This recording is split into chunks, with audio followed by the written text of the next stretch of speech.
गिरनार पर्वत भगवान दत्तात्रेयाने आपल्या चिरंतन वास्तवाने पुनीत केलेले आणि 12,000 वर्ष तपाने सिद्ध केलेले स्थान म्हणजेच परिसर गिरनार अशी दत्तभक्तांची अनन्य श्रद्धा आहे. गिरनार पर्वतावर एका ठिकाणी तुम्हाला पेटलेली धुनी दिसेल. आपण जी अखंड धुनी म्हणतो ती हीच होय. ही दत्तधुनी 5,000 वर्षापासून असलेली अखंड धुनी आहे. ही धुनी एक दैव दुर्लभ देणगी आहे. आजही ती धुनी दर सोमवारी सकाळी सुमारे तासाभरासाठी प्रकट होते. त्या अग्निरूपाने साक्षात श्री दत्तप्रभूच तिथे प्रकटतात.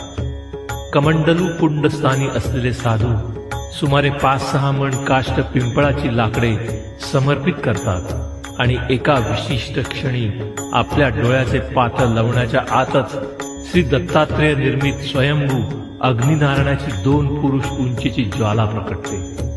श्रद्धावान भक्तास त्यामध्ये साक्षात दत्तप्रभूंचे दर्शन होते. नंतर येथील भस्म प्रसाद म्हणून भाविकांना दिले जाते. या अनुपम दर्शनाचा लाभ घ्यायचा असल्यास रविवारी मध्यरात्रीच पर्वतारोहणास आरंभ करावा लागतो. त्रिगुणात्मक त्रैमूर्ती दत्त हा जाणा, त्रिगुणी अवतार त्रैलो